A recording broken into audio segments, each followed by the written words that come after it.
What Really Happened with your host, Mike Rivero. The history the government hopes you never learn. Here is your host, Michael Rivero. And aloha, America. Welcome to our show today. It's Thursday, September 1st, 2016. Sure happy it's Thursday. Sure happy it's Thursday. Sure happy it's Thursday. Start of a brand new month. We have a lot of stuff to talk about today, and unfortunately we're still dealing with the issue on the toll-free line. And so you're going to have to call those numbers that are on the front page of WhatReallyHappened.com.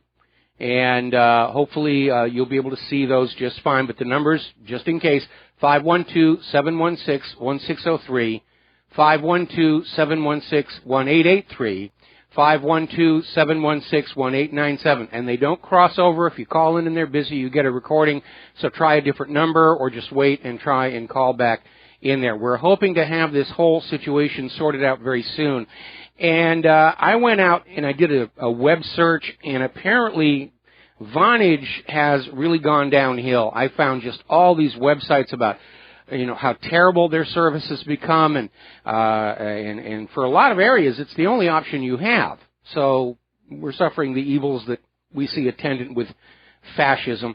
A couple of quick program notes. The lovely Lady Claire will be joining us in our hour number 3 on tomorrow.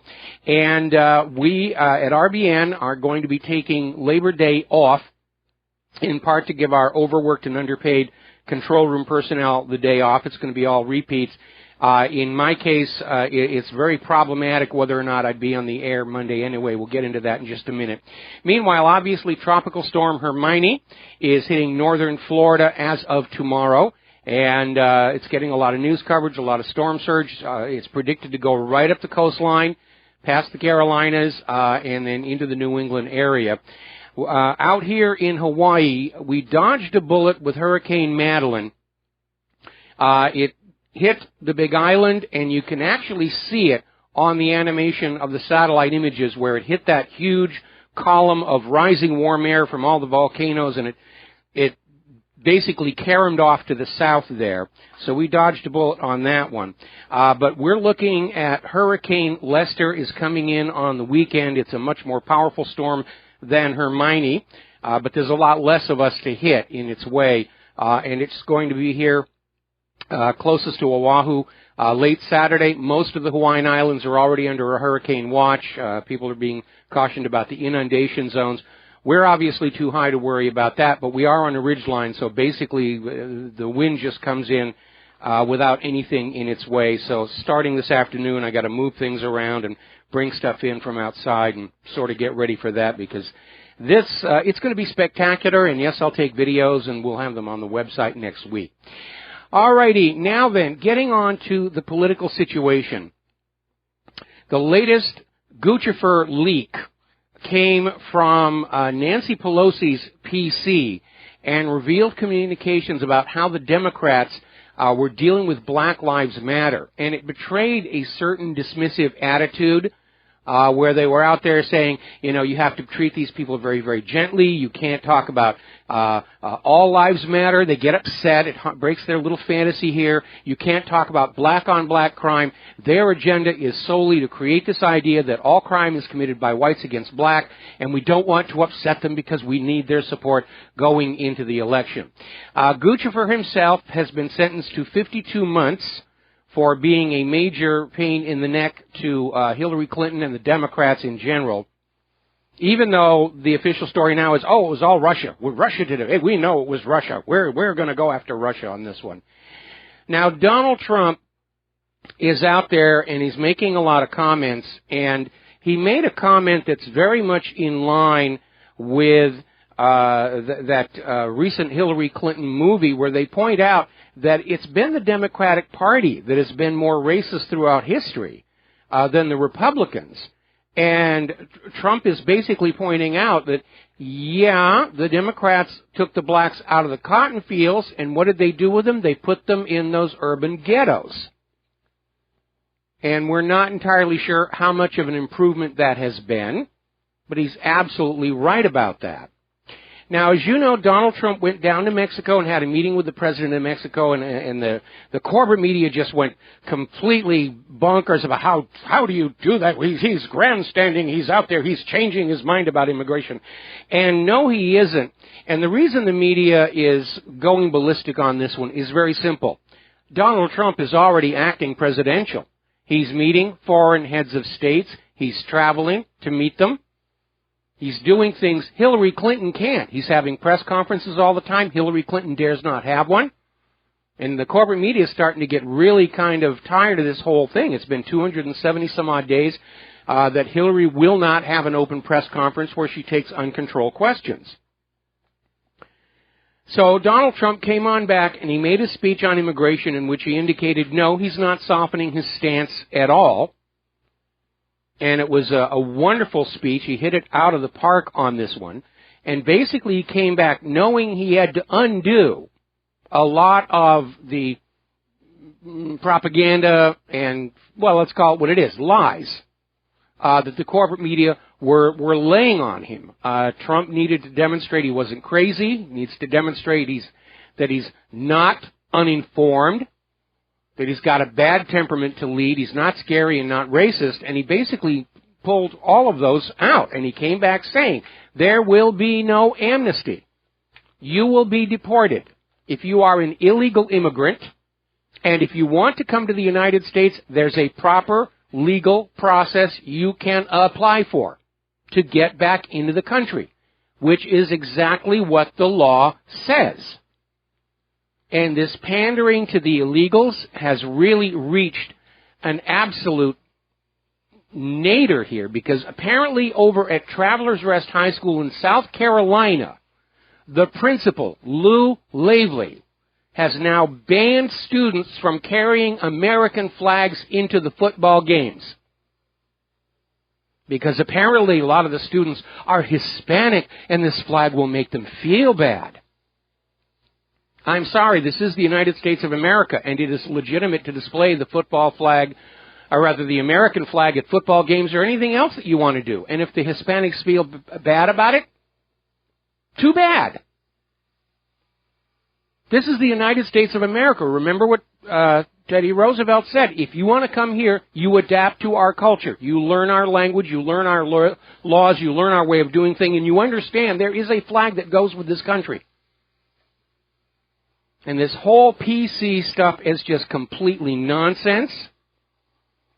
And apparently there was another situation here where Gary Johnson was being interviewed about the illegal immigrants, and he just went totally PC. No, they're undocumented migrants. No, they're not. They're illegal. The instant they set foot across that border, they are committing a crime. And the political correctness people want to basically say, well, yes, they committed a crime, but we can't say that. It'll hurt their feelings. If they don't want their feelings hurt for being illegal immigrants, don't come here. Now, Karl Rove is back in stride, and he had an editorial he wrote over at the Wall Street Journal talking about Team Clinton's pathetic excuses and pointing out correctly that right now the Hillary campaign is on the defensive. They're having to deal with all of these scandals, with all of the corruption, and all they come up with is lies and excuses and denial and rationalizations. And this recent release of these 15,000 additional emails that were not turned over, including ones about Benghazi, the Hillary Clinton campaign is on the defensive right now. They're reactive. They're totally defensive. Meanwhile, Donald Trump is out there meeting foreign heads of state, and he's looking better and better and better. Hillary Clinton's approval numbers are going down, down, down, down, down. But if you notice, the corporate media is always saying, oh, but Donald Trump's numbers are exactly the same. No, it doesn't really work that way. When you have two candidates for the office and the approval of one goes down, inevitably the approval of the other one goes up. They're still trying to sell this idea that they're neck and neck so the vote riggers can steal the election for Hillary Clinton. Now, as it turns out, Tom Fitton, president of the conservative open government group Judicial Watch, pointed out that just because Hillary Clinton is no longer Secretary of State does not, in fact, legally immunize her from impeachment. With the revelation that she did not turn over all of the Benghazi emails, with the revelation that she perjured herself before Congress as Secretary of State, Hillary Clinton can be impeached right now. And the Senate can vote to bar her from all future office. Meanwhile, in other news, the entire U.S. Senate was just found dead in Fort Marcy Park, in what officials are describing as a mass cult suicide. Now, as you know, CNN canceled Dr. Drew Pinsky immediately after he raised the issue that Hillary's health may not be very good, and there are reasons to be asking questions. And the corporate media is out there trying to disconnect the two, delink the two. Oh, his show was terrible. He was on his way out anyway. He was impossible to work with. No, that's not what's going on. Chelsea Clinton, the daughter of Hillary Clinton, sits on the board of IAC, the Daily Beast's parent company, which is why they're out there trying to just, protect this whole thing and say, oh, no, it had nothing to do with the medical question, Got to look at all these connections. All these people are out there pulling political strings. Latest White House watch, Trump 40%, Clinton 39%. Nowhere near enough to overcome election fraud. So we got to work harder. Now, over at the DNC, yet another top official has had to step down. The DNC's finance director, Jordan Kaplan, is leaving the committee because of his skullduggery revealed in the emails leaked by WikiLeaks. Oh, it's all a Russian plot. It's a Russian plot. Okay, we're going to take a phone call. Ed, Michigan, aloha. Welcome to the show. What's on your mind? Ed, are you there? Hi, Mike. There you are. Can you hear me okay? Yeah, I can hear you now. What's on your mind today? Well, I called in about 911, but, it's kind of off the... You're talking about the DNC and Hillary Clinton and stuff, and I just don't see why the general public can't use the common law to take care of this problem. Well, see, unfortunately, it's so in your face. It is in our face. I mean, they're not even hiding the fact that they're just letting Hillary Clinton get away with all these Title 18 violations. The problem is that back in 1981, the United States Supreme Court took away from the American people their right to file criminal charges against somebody. When I was a kid, there was the idea of citizen's arrest. You could file your own criminal charge against somebody, send them to trial, and put them in jail. In 1981, the Supreme Court ruled that was no longer valid, that only the government has the right to decide who is charged for criminal endeavor. And, of course, that gave the government the power to simply say, we're going to punish you, but we're not going to let our cronies go to trial here, which is why we have Loretta Lynch saying, we're not going to prosecute Hillary Clinton for possible espionage, but we're going to sue those global warming deniers out of existence. But with witness testimony and video evidence, can't we just require charges be brought as a man, like, versus a public We servant? can ask all we want, but we have already been told by the head of the FBI and the Attorney General for the United States of America, it doesn't matter what Hillary has done, there will be no charges filed against her. Hillary could be dropping live kittens into a blender. They won't do a thing about it. At Comey, as the head of HSBC, and that company was caught laundering drug money while he was the head of the company. He wasn't head of the company. He was on the board of directors. He wasn't the head of the company. He was not CEO. Let's be accurate. Yeah, and when HSBC got caught laundering drug money, the U.S. Attorney for New York gave them this sweetheart deal for a deferred prosecution, and that was Loretta Lynch, and she was rewarded with the Attorney General position, and James Comey was made head of the FBI. What we're seeing here is that whole narcocracy, this rule by the drug lords, it's now fully on display for the American people to look at. Are you wondering why the war on drugs never seems to do anything except put people in jail? It's certainly not slowed down the flow of illegal drugs. I've been on the wrong side of that a few times, like just because, as a coincidence, being in the wrong place at the wrong time, that's how I would get in trouble, but. No, but the top drug lords, all these people hooked in with the CIA's gun and drug running operation back in the 1980s, none of them ever went to jail. Some of them got suicided, but none of them ever went to jail. That's literally how corrupt the federal government has become. It's all ruled by drug money corruption, and that Clinton Foundation is the biggest money launderer of all. Unbelievable. Unfortunately, it's very believable. Right now, and everybody I talk to has the same. It's just unbelievable what is going on up there right now. Mm-hmm. And then, as far as 911, it's that time of year. Yes. I haven't really heard too many people talking about it. I heard, I forget his name. He's a top radio guy talking about how Snowden and the other guy for WikiLeaks were supposedly working for the Russians. And it's like, come on now, you're going to end up, you need protection when the U.S. government wants to kill you, So I can understand why they would accept protection from anybody they could get it from, Well, I have a solution. I have a solution for Julian Assange because, as you know, the United Nations just ruled that he is a victim of arbitrary detention and should be allowed to go free. Now, Great Britain has said they refuse the UN's recommendation, and if Assange steps out of the Ecuadorian embassy, they're going to arrest him anyway and send him back to the U.S. to be tortured and waterboarded and whatever else. So I have a solution. Ecuador needs to name Julian Assange a diplomat, at which point diplomatic immunity comes into play, and Assange can go wherever he wants to go.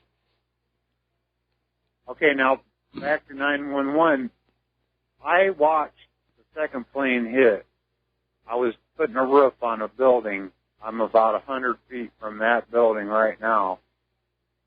And for 12 years, I didn't even think about it. I just accepted the official story. But then after I saw Building 7 come down, and I saw all those demolition experts and I'm mechanically minded, and I have a little engineering background and some aircraft experience. There's no question in my mind that all three of them buildings were wired with explosives. Yes. I mean, if you look, we have photos from the wreckage of the towers that clearly show the scars from demolition cutter charges. There's no question that this was all brought down. And obviously, the 15th anniversary of 9/11 is going to be in 10 days, and in the week leading up to that, we're going to be hitting all this information all over again. Because, now, 15 years later, Americans are willing to look at this objectively and say, yeah, this was just a gigantic hoax to launch that century of unending warfare and send our children out to be killed and crippled to make the money junkies richer than they already are. Every time I listen to Christopher Berlin, I hear something new, especially like in some of his longer lectures. Yes. And he's right on point when it comes to the the integral issues, I guess you could say it that way, or the specific things that are going on. Yeah, well, the thing is, they're still trying to say now that Saudi Arabia was behind this, which never made any sense whatsoever right from the beginning. Anyway, listen, Ed, I need to let you go. We're going to take a break for some commercials, and we'll be back with more news after these words from our sponsors. Aloha, America. Welcome to our show here. And over in North Carolina, an emergency measure from Republican leaders to reinstate voting rules, voter ID rules, has been struck down by the Supreme Court. Now, because the Supreme Court only has 8 people, they actually tied on this. They deadlocked, and therefore they're leaving in place the earlier decision. And this whole thing is they're out there saying that laws requiring voters to show their ID are racially biased. Is it racially biased when you require an ID to buy alcohol? Is it racially biased to require ID when you drive a car? Is it racially biased to require an ID to purchase a firearm? No, it's never been deemed racist to require ID for those, only in the issue of voting. And they're out there saying that this will discourage minority voters if they have to show ID. That's ridiculous. Legal American citizens all have some form of valid ID. And this article even goes on to say this is going to help Hillary Clinton because she needs strong support from minority voters to win in November. No, what she needs is a bunch of illegals voting in November. That's what this is all about. If you're not required to show an ID, then you're not proving you're a U.S. citizen. Even worse, there are other forms of election fraud that can be done if you're not showing a voter ID. You can use all these stolen voter registrations for people who are dead, and you can go from precinct to precinct to precinct to precinct and say, I'm this person, I'm going to vote. They're literally opening up all of the gates to allow massive election fraud in November to put Hillary in the White House. This is an absolute betrayal. No, requiring ID to vote is not racist. It's there to preserve the integrity of the election process, and that's what they've declared war on. Now, out in Phoenix, Sheriff Joe Arpaio won his primary very easily, and he had 3 rivals that he defeated, and the opposition to him is over his stance on immigration, where he's out there trying to secure the border of Arizona against illegal immigrants. And that's why they're trying to get rid of him. This is all part of that New World Order agenda from George Soros to blend everybody together. If we can get enough Mexicans into the United States, then it's not the United States anymore. It'll just be the North American Union, and then it'll be the Planetary Union. This is an attack on all of our identities. They're trying to steal from us who we are, what our history is, what our culture is. It's even an attack on our religion. Now, there's another example out here of how the Clintons just gouged the system for everything that they can do. And believe it or not, there's actually a law on the books that was passed in order that former presidents never want for decent living, because it was seen as kind of an embarrassment to the nation for former presidents to be struggling financially. So they had this law that they put on out there to basically make sure that there was a minimum guaranteed income for former presidents. Not for ordinary citizens, but for former presidents. And apparently, the Clintons, who certainly are not poor, have been taking advantage of this law to use taxpayer dollars to subsidize their foundation. And apparently, Hillary's email server was paid for with your tax dollars coming through this law to prevent former presidents from living in poverty. And it's all perfectly legal under the letter of the law. But it's another example of how the Clintons just grab everything that they can. Nigel Farage has come out with an observation, and it's a valid one. He says, the establishment is losing control over the people. Yes, that's exactly what's going on right now. But the establishment was never supposed to have control over the people. Certainly here in the United States of America, the government is supposed to be the servant of the people. Their function is to obey orders, not issue them. So this is a good thing. We'll be right back. Hi, America. Welcome back to the show. We've got a bunch of phone calls we're going to take here, but before I do that, somebody wanted a clarification about that loss of our ability to file criminal charges. And at the federal level, this goes back to a 1981 Supreme Court decision in Leak versus Timmerman, which says the ordinary citizens do not have a right to file criminal charges at the federal level. No matter how much crime and corruption and murder we see, we do not have a right to bring criminal charges. That's up to the government's own attorneys who work for that government, not for the American people. Now, the laws at the state level vary greatly, and there are some states that allow private citizens to file criminal charges. However, in most of the states, the decision whether or not to proceed is usually up to the professional prosecutors. So you can file a charge, but if the state prosecutor says, nah, we're not going to do it, that's it. We don't really have any direct means for bringing criminal charges against those that we see committing crimes in front of us. All right, let's grab a couple of phone calls. Roseanne in North Carolina. Aloha, welcome to the show. What's on your mind?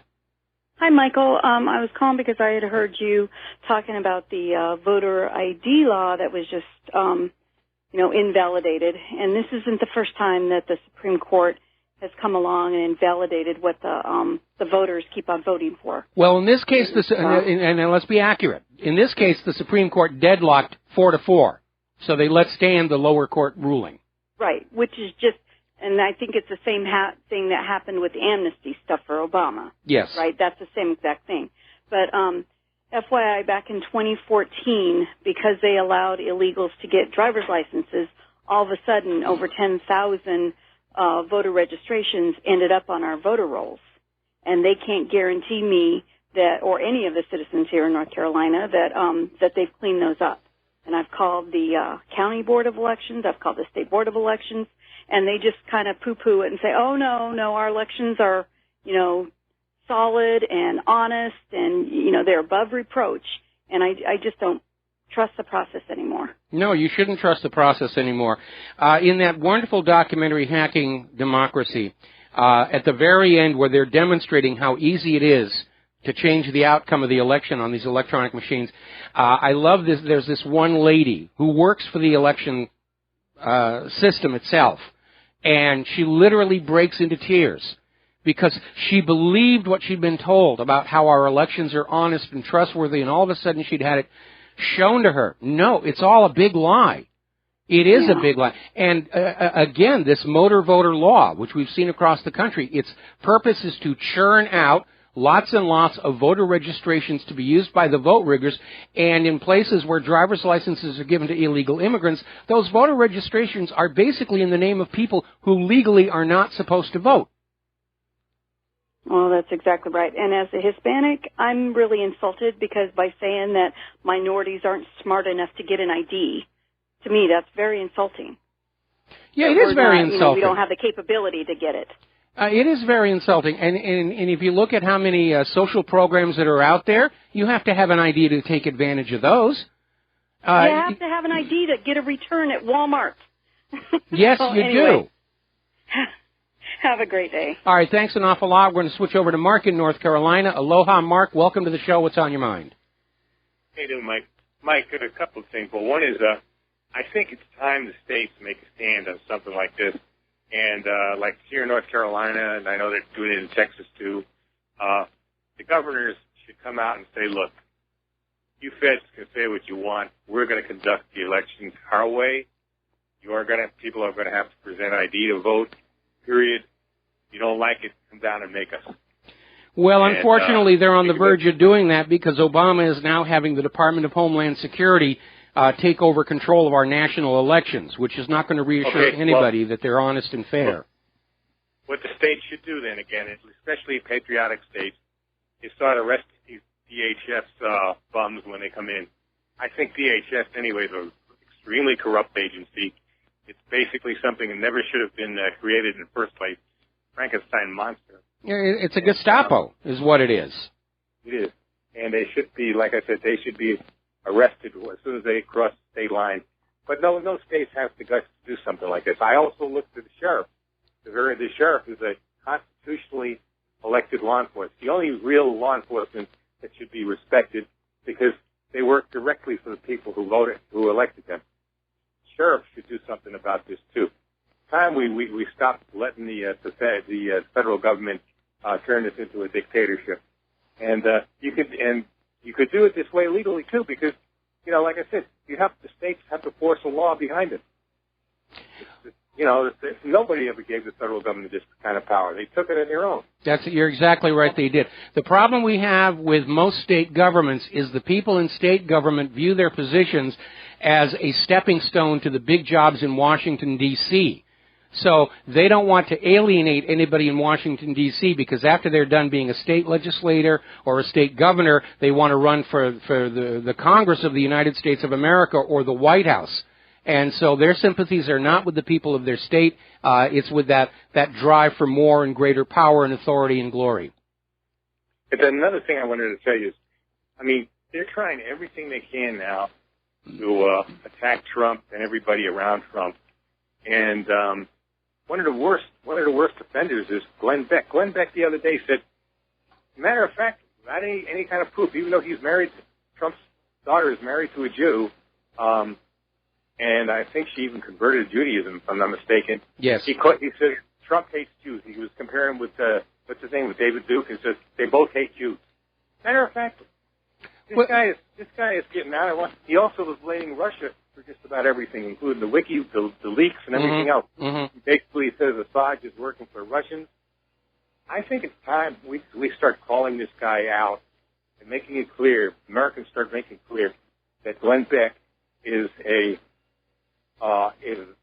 is basically a guy I believe is working for the CIA. He's even got a CIA agent working for him. That guy Buck Sexton. Well, the best thing we can do is just turn them off. And, Americans are turning out. Look at their numbers. They've lost their audience. They're losing their ad revenues. People are coming over here to the independent media, and they don't know how to stop it. That's why they're always out here trying to put chemtrails and Nibiru and UFOs and all this other stuff to try and make us look, like we're worse than the tabloids. But it still isn't working. I just got rid of the Blaze myself. I got rid of it. Mm-hmm. On top of that, the only reason once in a while I'll listen to the guy is to know what the enemy is saying, because I think people need to be informed. Then I put it on Facebook and other parts of the media, or I'll call somebody like you to let people know what this clown is up to. This guy is worse than a liberal, because a liberal, at least you know where they're coming from. You expect it out of somebody like a Rachel Maddow or something like that, but you don't expect. But this guy is posing as some kind of a constitutional, what he calls a constitutional conservative, and he's giving you the religious stuff. By the way, he basically says, that God doesn't like you voting for Donald Trump. Basically, he's saying that. This guy is out of control. It's not just him. What we're seeing here from the entire corporate media and from the Hillary Clinton campaign, it's called the spaghetti approach. They're just going to throw everything they can think of against the wall and see if any of it's going to stick. And that's why they're coming out with all this really out there stuff. And the more they do it, the more obvious it becomes that they are just saying whatever comes into their mind. And it's only accelerating the decline of their credibility. Right now, only 6% of Americans think the corporate media can be trusted. And that's a soft 6 on top of that. And so on top of that, I'm sorry. Hello? Yeah, we had that article that came out the other day where the corporate media understands they're in the process of self-destructing because of this campaign to force Hillary on us. And it's going to take them decades to recover, probably longer than that. Because, when you're in the corporate media, it can take decades and decades to earn the trust of your audience, and one stupid, reckless lie, it's gone. But there's one other thing, too. The neocon, they pass themselves off as conservatives, which you're really not. I consider you a conservative. I consider somebody like a Pastor Chuck Baldwin, mm-hmm. John Birch Society, people like that as true conservatives. Even David Duke is really a true conservative, though I don't like some of his racial theories, Yeah, well, he's backed off on a lot of that. Yeah, he has, but he's still got that little bit of segregationist in him, But the thing is this, but these neocons are not conservatives. These are ex-Trotskyites. I looked it up. These are ex-Trotskyites who weren't happy with the Democratic Party because they weren't being interventionist enough, but it's wind up joining the Republicans. And then they wormed their way in with the rest of the Republicans and actual conservatives, and now it's considered conservative to be for interventionists all over the world. Even George Washington said it best. He said he warned against foreign entanglements. Foreign entanglements. He warned against foreign entanglements. And that's what do you think NATO is? NATO is a foreign entanglement, which we shouldn't be a member of anymore. There's no need for NATO anymore. There's almost Soviet Union. I don't know if the Soviet Union was ever really the threat and the menace they made it out to be, but at least it was some kind of international communism, and there was a certain amount of concern. But there is no more concern now. Russia is not going to, Russia, if anything, wants peace more than anybody else, I think, today. Putin, to me, is the Churchill of today. All right? There's no reason to have a NATO. They're not doing any good as far as fighting terrorism because they're letting the terrorists right into their own countries. They don't have to. They're not going to. ISIS is not going to roll its tanks into Europe and take over that way. They're doing it the way they're doing it now because they're letting them in. Well, you need to remember ISIS. I mean, the U.S. government is now admitting Al-Qaeda's been working for them. And we're supposed to forget about 9/11 and Al-Qaeda is now our friend. I mean, it's right out of 1984. We've always been friends with Al-Qaeda. We've always been at war with ISIS. And, ISIS is a proxy group used by the United States to shape foreign policy. They go on out and commit these horrible acts of terror so the government can turn around and say, see, ISIS is going to get you if you don't do what we tell you. ISIS is going to get you if you don't give us your children for wars. ISIS is going to get you if you don't pay more taxes. Have they come out and actually admitted that already, the government? I don't even know. You know what I mean? Well, we some of the documents that Judicial Watch got out of the State Department and some of the leaked emails confirmed the Obama administration and then Secretary of State Hillary Clinton were sending material support to ISIS and Al-Qaeda in Syria to use against Bashar al-Assad. This meets the legal definition of treason, giving aid and comfort to enemy in time of war, because certainly I knew that. What? I knew that. I'm just surprised that they have come out and admitted it now. Well, it's not like they admitted it. They weren't able to keep the lid on it any longer because, there's this firestorm of lawsuits surrounding what they've been doing. And every time there's a new revelation, the American people are saying, boy, this has really gone off the rails in terms of what this government is supposed to be and what it's supposed to be doing. Let's also thank Julian Assad. The man is a hero as far as I'm concerned. Mm-hmm. And you know what? If it is Russia leaking these emails, all the better for them. I give them even more credit because it isn't Russia. It isn't. First of all, Julian Assange implied but stopped short of confirming that the DNC emails came from Seth Rich, who was then, of course, gunned down immediately afterwards. This attempt to blame everything on Russia, there's apparently a bunch of Cold War fossils still in the inner core of the U.S. government that is thinking back to the 1950s and 1960s when Americans were brainwashed to wet themselves when they heard the word Russian. But those days are gone because those people of my age understand that the Cold War was just a get-rich-quick scheme for the military-industrial complex, and the younger generation of Americans have never gone through that public school brainwashing that the Russians are bad and the Russians are evil and you've got to wet yourself when we wag them at you. You know anything about this guy, Alexander Dugin? I saw him the other day on Red Ice, on the Internet, being interviewed by this guy on Red Ice Radio. Mm-hmm. And he's being made out to be like, especially Glenn Beck makes him out like he's behind everything rotten going on in the world today, whether it's radical Islam, the right-wing, supposedly the right-wing neo-Nazis. They're trying to manufacture a new supervillain now that they had to admit that Osama bin Laden's been dead since 2001. They need a face to put up there. They need a new Emmanuel Goldstein for us all to do the 2-minute hate. Oh, he is. Nobody even knows who this guy Dugin is. Did you ever hear of him? Nope. I've never heard of him before, but now I looked him up, and, he seems to have some good ideas, actually. He's not all bad, Well, a lot of this globalism. One of the things we're seeing right now is all of the propaganda is very uncoordinated. It is contradictory, and hence it is self-destructive, because for propaganda to work, you need two things. One, the people being propagandized can't know what's going on. And the American people know, yes, they're being propagandized. The U.S. government even admitted it's now legal for the U.S. government to use propaganda on us. Second, Propaganda has to construct a coherent alternative reality that makes sense in order to place it over the real world and replace the real world. And what they've constructed now, it doesn't make any sense. And that's why it's not really working. Even people who are not experts at propaganda, they're hearing all these contradictory claims and saying, none of this makes any sense, I'm just going to tune it out. I'm just wondering, because especially Beck is he's the one who's really throwing his stuff about this guy Dugan around. And I'm wondering whether that might have something to do with, him being a member of the Mormons. And I was reading something that in Eastern Europe, they consider the Eastern Orthodox consider the Mormons a cult and threw the missionaries out of their countries, including Russia. And I wonder if that has something to do with it. Well, it may.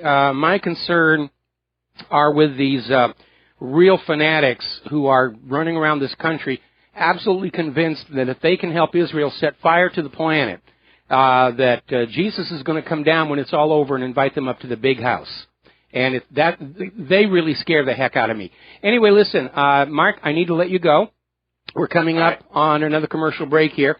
And we're going to start with Chris in Las Vegas, but I'm probably going to have to take you through the commercial break. So what's on your mind? Chris, are you there? Thank you very much, Michael. You spoke about the case Reese versus Emerson and precluding private Americans from bringing suits.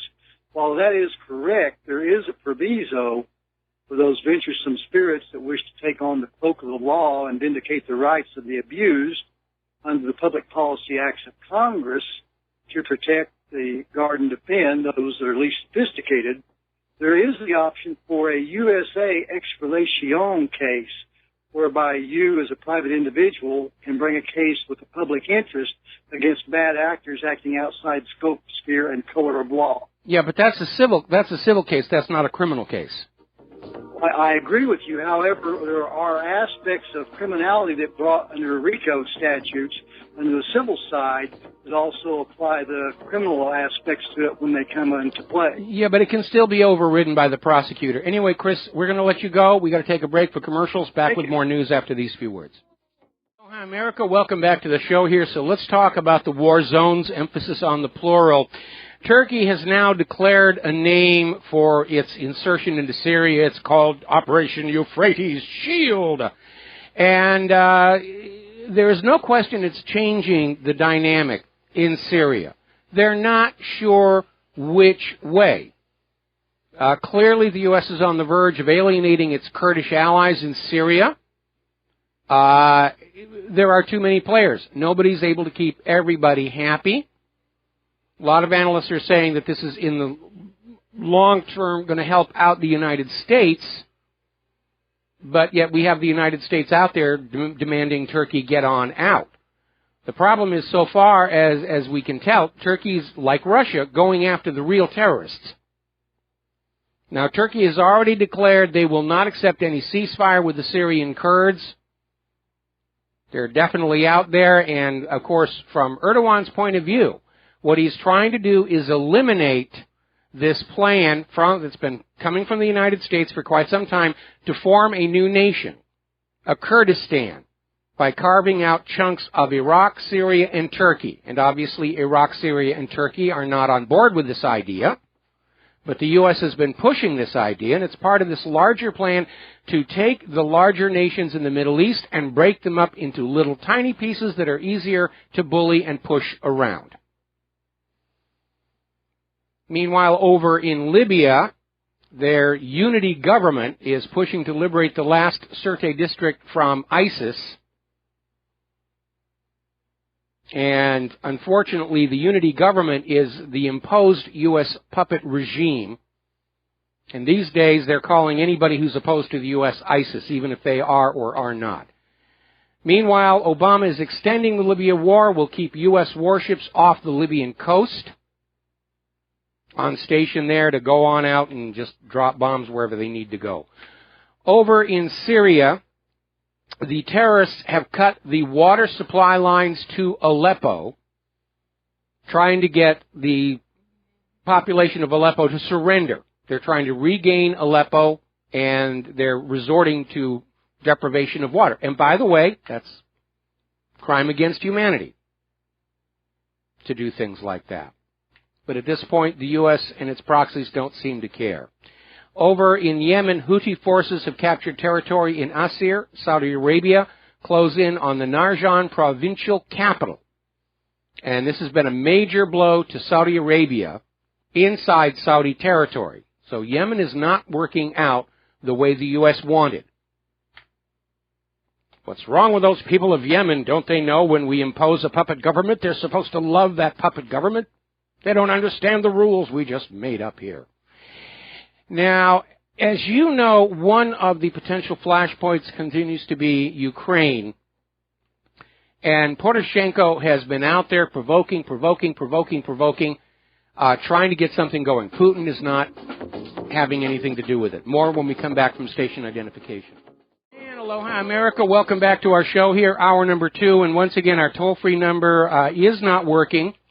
And so we have to use those 516 numbers.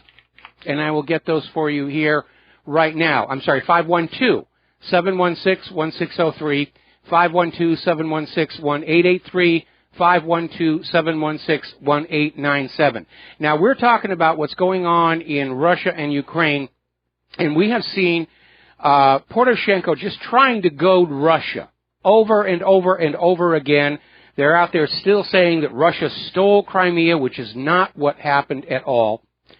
And Poroshenko in the last few weeks has been screaming about imminent Russian invasion, imminent Russian invasion, imminent Russian invasion. And the Pentagon is out there saying they don't see any signs of an immediate threat to Ukraine. Now, it may be that it's been decided a new war with Russia is probably going to work against the war hawk candidate, which is Hillary Clinton, and so they're going to hold off on that.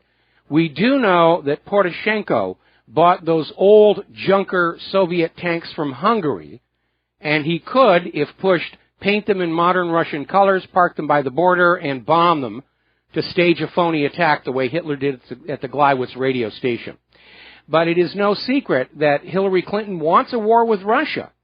And she was very frustrated because that war with Russia was supposed to start all the way back in 2014, a full-fledged war. And it's part of a continuing agenda. Story coming out of RINF.com.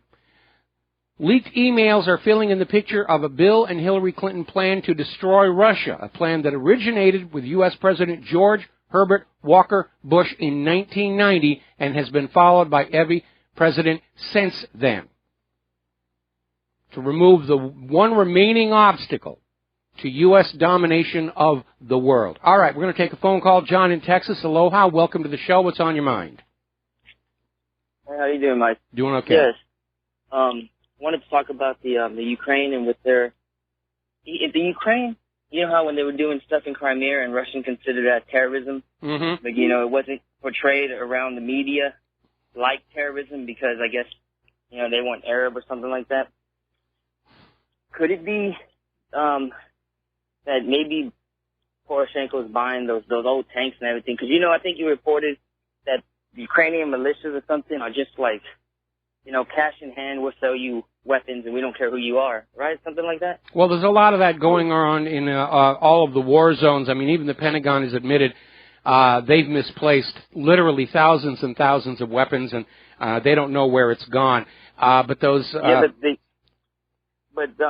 along with the migrant crisis, because I think you reported on it like 2 months ago, something like that, that the militants openly advertised that, like, hey, if you got cash, we don't care who you are, come over here. And then that's what I was thinking, like, could it be that the Ukrainian special forces could be working? Because, I mean, you think about it, you look at what's going on in Syria, how many different factions they're all down there broken up, you know, so it's probably not going to be that type of war that we always think it's going to be. And could that be what would probably may push Europe into, because imagine if they did that in Russia, you know, like had CIA-linked Chechnyan rebels shoot up an airport or something, you know, would that get Russia involved if they found a CIA asset involved in something like that? I don't think so. Putin is trying to avoid the war as much as he can. He's the only adult in the room among all of these people, and he has resisted all these provocations up to this point. So just as was the case in Crimea, they found these saboteurs, and they just said, we found the saboteurs, and that was the end of it.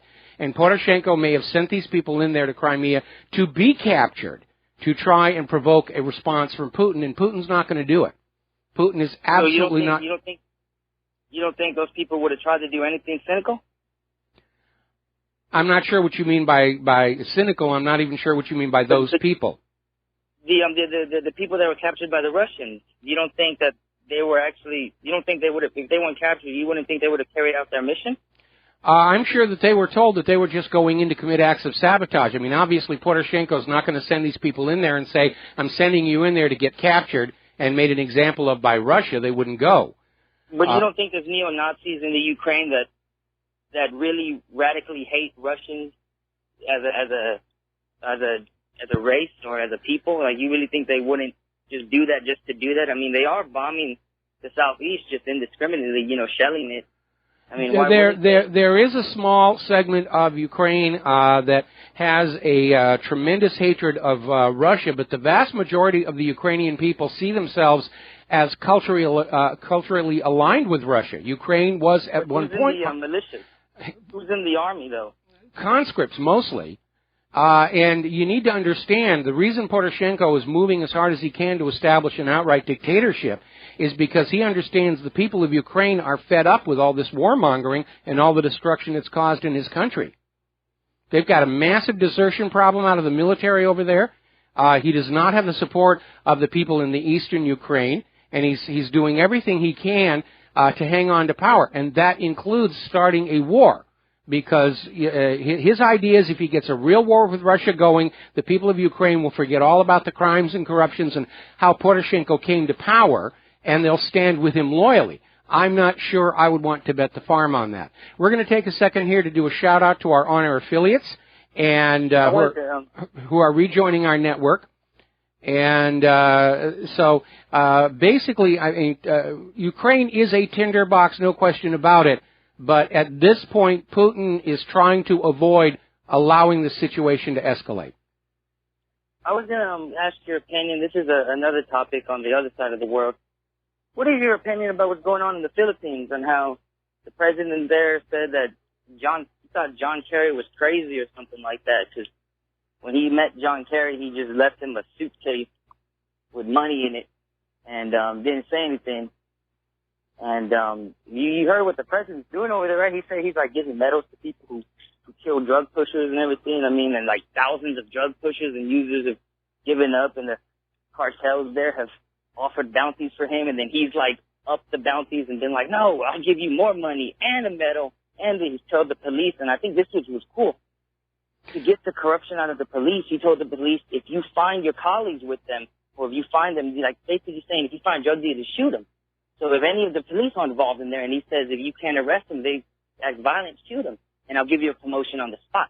It may come to that here in this country. I mean, we're dealing with the same degree of drug money corruption in our government, and it's an ongoing problem. I applaud the people of Colombia who actually did put their president on trial for drug corruption. Unfortunately, he was acquitted, but at least they had the courage to try. You think that's why they made peace with the FARC? Because they basically found out they were both being used by the middle? Could very well be. And I think more and more of these world leaders are realizing that they are being used by both sides. They're being used by interests that literally control both sides of a conflict to control the chaos, to control the debt. And I think people are tired of being treated like puppets for the purpose of making money. The Philippines wants to, from what the president, he wants to just make free trade with China, and he wants to do business with them. He wants to, and he just doesn't understand, why the U.S. is over there, like, because the U.S. hasn't told him anything, but they just gave him little hints and stuff, like money and stuff, and it's just, well, from the U.S. point of view, it's simple. The U.S. has gotten fat and lazy off of everybody using the U.S. dollar for cross-border trade and banking, which is a big money maker for Wall Street. And as a result, we've allowed our manufacturing to decline, especially over the last 30 years, and nobody wants our GMO agriculture. So from the point of view of Washington, D.C., unless they can force the world back onto using the dollar for all global trade and banking and paying interest on that money, our economy is finished. There's nothing else to prop it up with. You're right. You're right, Mike. You're always right. You know. Hey, it's nice talking to you, Mike. Thank you for taking my call. All right, thank you. Thank you very much for the phone call. We're going to let you go here.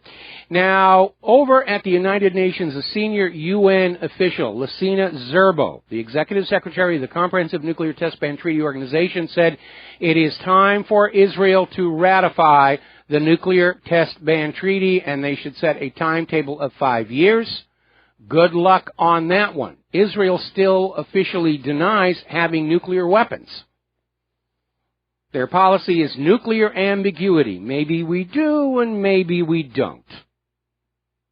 And we know they do, and even worse, we know that Israel has been caught trying to sell clandestine nuclear weapons to other governments. When the former government of South Africa fell, the paperwork left behind included the documentation of Israel trying to sell them a clandestine nuclear weapon. This is a violation of the Nuclear Non-Proliferation Treaty, but Israel never signed it. And they will not allow IAEA inspections. And because of the refusal to sign the Non-Proliferation Treaty and the refusal of IAEA inspections, every single penny of your tax money sent to Israel by the United States government is a crime under United States law. Now, Israel is embarking on what they're calling the color-coded Palestinians. They're producing a map of the West Bank that's going to be marked in green and red, the areas where the good and bad Palestinians live. Sounds like profiling to me, or redlining here.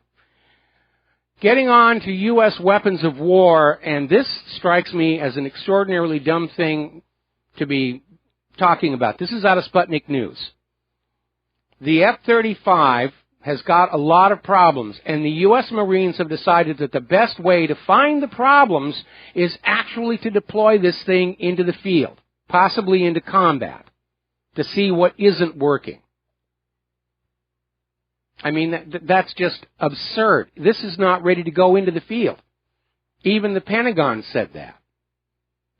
Another article coming out of RINF.com, the U.S. littoral combat ships are a figurative disaster. We've been talking about them, how the Independence-class littoral combat ships have huge corrosion problems because of design flaws. The Freedom-class littoral combat ships have drivetrain problems. It just goes on and on and on. Now they're saying that the latest U.S. aircraft carrier, the Gerald R. Ford, may never really be usable in combat because none of the stuff works. It's all very unreliable. So let's talk about the economy because there are some very alarming developments there. And we actually covered a lot of this when we were talking about the gold conspiracy. A couple of years ago I did this show for the History Channel called America's Book of Secrets.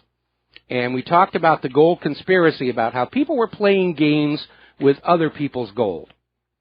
And it's now all basically coming to pass. And I have to do something here real quick because the children are throwing a tantrum. 2 seconds here. And just, okay. Oh, there we are. Okay, there we go. Thank you very much for putting up with this thing. But we do have issues that we need to deal with.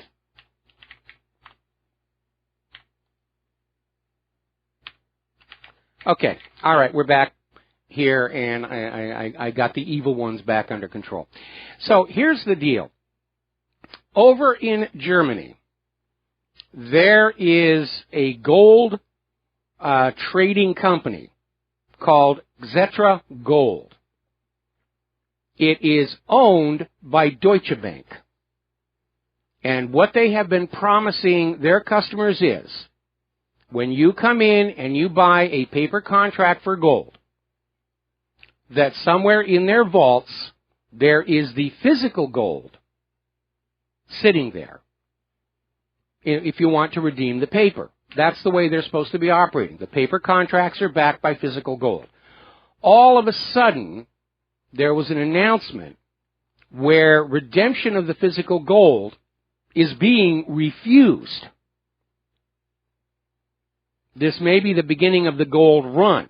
Basically, despite the claim by the company that each paper ounce of gold is matched by a physical ounce, they've overprinted the paper. They're running their gold scheme on a fractional basis. They only have enough real gold for a reasonable expectation of demands for delivery. The rest of it's just paper that they're making money on. For most of the people who bought these paper contracts, the gold is not actually there. This could trigger a gold run. And again, we talked about this back on America's Book of Secrets. Everybody's playing games with other people's gold. And it's a reminder, if you want to invest in silver and gold, take it in physical. Those paper contracts are going to be worthless because they overprint them. It's like free money. They're selling paper ounces of gold at the full price of gold, and the gold is not there. Invest in gold and silver, take physical delivery, buy a safe like the Germans are doing, buy a shotgun like the Americans are doing, and keep it under your control. This could be a tremendous unwinding. And maybe one of the reasons why Deutsche Bank had all those bankers and executives die under mysterious circumstances. And this is going to be a major problem. They can't deliver the gold that they claim is in the vaults for their investors. We haven't seen the end of this one by any stretch of the imagination.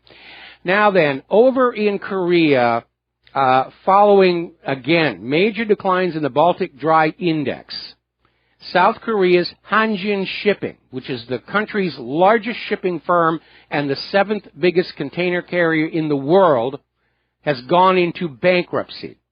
It lost the support of its banks. Its assets are frozen. Ports are denying Hanjin access to their own ships that are parked there because they're concerned that they'll just skedaddle out there. This is a major indicator that the entire world economy is starting to lock up here. Another story coming out of Press TV. Saudi measures to alleviate financial crisis failing. And Saudi Arabia has been doing a lot of things. They're loosening lending rules. Remember the subprime crisis here in the U.S.? Direct money injections, quantitative easing, whatever you want to call it. And it's not solving the country's worst financial crisis in years. Where did this all come from? All of this goes back to that harebrained scheme to try and hurt Russia's economy by crushing oil prices. And yes, it harmed Russia's economy, but Russia's economy proved to be a lot more resilient. And this plan to crush oil prices backfired and caused more damage to the U.S. and its allies. Saudi Arabia, Europe, Venezuela, the fracking industry.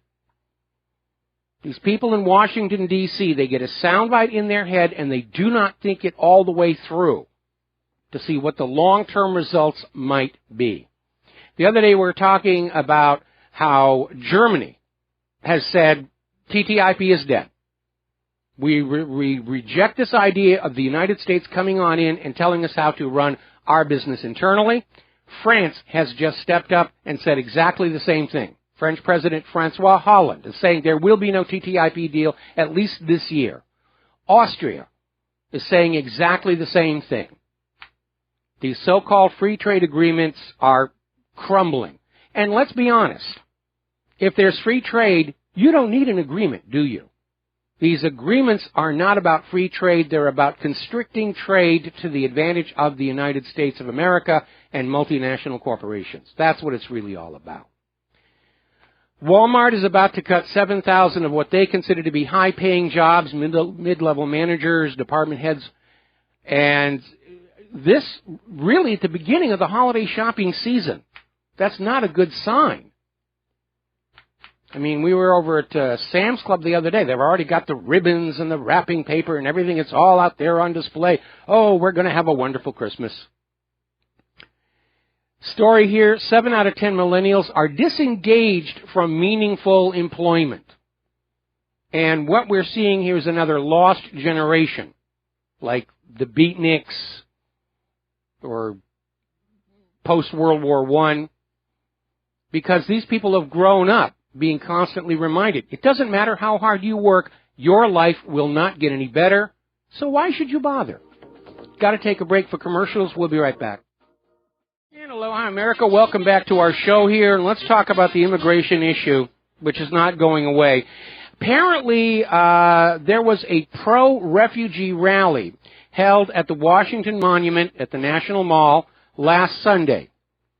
The D.C. Rally for Refugees was organized by the Tides Foundation with the help of many different groups, including Code Pink, the Hebrew Immigrant Aid Society, Amnesty International, and the Human Rights Campaign. The signs were condescending, the speakers incoherent, and the organizations backing it all subversive, and hardly anybody showed up. There is no popular support for bringing refugees and illegal immigrants into this country. It's all being manufactured and shoved down our throats. Now, Angela Merkel appears to be listening to her advisors and her polling numbers. She realizes that she's raising on a busted flush, or she's hoisting on her own petard, whichever metaphor you wish to use. And Merkel has now done a U-turn on policy, saying she will now step up deportations of migrants, those who do not qualify for asylum in Germany. She's going to get them on out of there.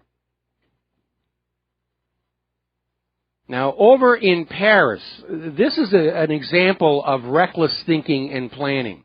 Apparently, there's this very elite neighborhood in the French capital. The apartments there go for £3 million each. And right across the street, they decided to put up this huge wooden migrant camp. And they built these 2 wooden buildings. So far, going to be a total of 5, 24 housing units each. And, of course, it's destroying the property values of those who've already lived there. Because everybody understands the difficulties that are brought with these migrants, all the rapes, the crime. And it's another reminder, those who are behind this New World Order don't care what happens to ordinary people. They're just listening to the voices in their head and this dream of one planet, one people, one private central bank. Now, if you spend a lot of time reading the paper media, newspapers, or online world, you're probably used to seeing a lot of op-eds. These are opinion pieces, and they get published in the corporate media, and usually under the name of some very well-known people, and you just sort of assume that the well-known person actually wrote this. As it turns out, this too is a fraud, because there is a company called Keybridge Communications that makes their business. They were founded by a former writer for the Wall Street Journal. And for a price, they will ghost write an op-ed under your name and see that it gets placed in all the major U.S. newspapers. It's just another form of lies, fraud, and deception. And they do about 3,000 of these a year, and they make a huge amount of money off of them. Now, yesterday we were talking about how the ATF had upset a lot of people in the gun industry by arbitrarily declaring nitrocellulose to be a high explosive, requiring special licensing and procedures and so forth, and this was a direct assault on the ammunition manufacturers of the country, who use wetted nitrocellulose as part of the process of making smokeless powder. Now, nitrocellulose, I question that it's a high explosive. It used to be used in things like magician's flash paper, which you can't buy anymore, by the way. And various onstage pyrotechnics were based on nitrocellulose. Well, the ATF apparently received so many complaints from Second Amendment rights people and the gun manufacturers and the ammunition manufacturers, they've backed off and said that current authorized practices will not be affected by the new classification. So those of you who are worried about a backdoor ban on ammunition, they've pulled back on that, at least for the moment.